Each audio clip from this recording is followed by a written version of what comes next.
The sound of silence. We followed the owl into the sound of silence trail. The storm had dissolved, leaving the sky polished and bare, a mirror of stillness. At the kiosk, we took a trail guide, though the paper felt oddly fragile, as if it had already been handled by the wind. We chose the right fork first, laughing, talking, unaware that the desert was quietly rearranging our sense of direction. When I tried to match the numbered points with the land around us, the world refused to cooperate. The map whispered its correction. Take left fork, not right. So we decided to follow the guide in reverse, letting curiosity lead instead of direction. Point number 16 wasn't a marker at all, but a message. Sediments, rocks, plants, and the other features of the landscape all speak to those who slow down and take time to hear what they have to say. The words felt alive, as if the canyon itself had spoken them.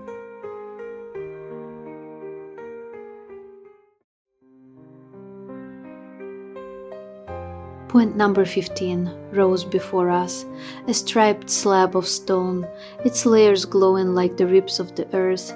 We filmed it, circling slowly, the camera catching the shimmer of time.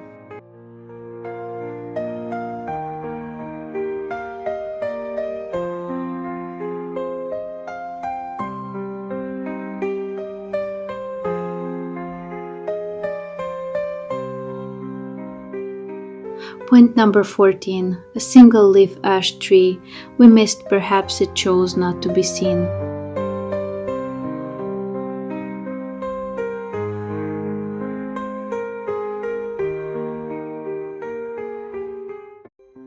Point number 13, where the green river should appear, was lost to inversion. Hiking backward had turned the world inside out. We abandoned the guide and followed the trail's own logic. My friend, the biologist, spoke of DNA, how life writes its memory into every cell, every grain of sand. Her voice mingled with the wind, and for a moment the desert seemed to answer.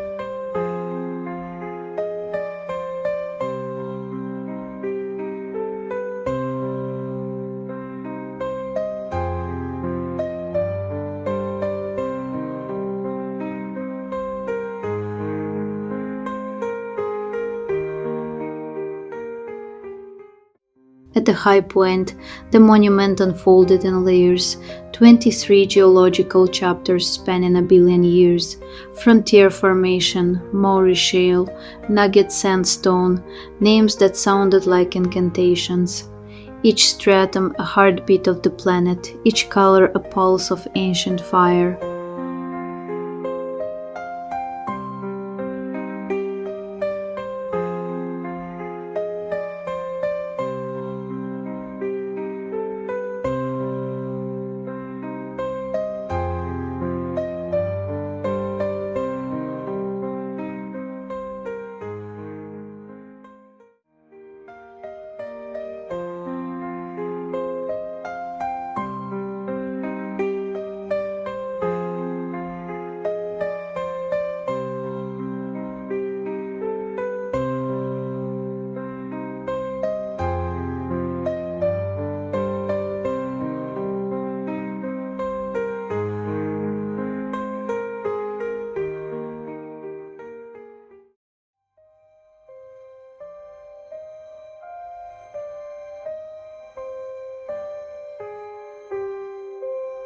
The desert changes slowly, yet with sudden, invisible speed. Some sections never look the same twice, they shift like thoughts. We descended through a narrow, serpentine passage between chocolate-colored hills, then entered a wash scarred by floods that had rewritten the ground. From a sand cliff, the canyon opened, vast, silent, waiting. When we stepped beyond the canyon wall, the air changed. Wind bent the trees until they bowed to the earth. The sky turned yellow, not with clouds, but with sand. The storm rose like a living thing, and we ran. Sand filled our eyes, our mouths, our hair. Breathing became a negotiation. We raced the storm, a contest between flesh and dust. Speech vanished, only the sound of wind remained, ancient and knowing. The car appeared on the horizon just as the first raindrops fell, heavy, sparse, molten with light. We dove inside, and the desert broke open. Rain hammered the windshield, erasing the world. My husband drove slowly, seeing only a few feet ahead, as if the road itself were deciding whether to let us pass. Then, as suddenly as it began, it ended. The sky cleared, blue, infinite, indifferent. We drove toward Vernal, the silence still humming beneath our skin. The silence of the trail lingers long after the storm. It isn't absence, it's awareness. The wind that once carried sand now carries memory. It moves through Grand County, brushing away millennia of red dust until the secrets of the rock lie bare beneath the sun.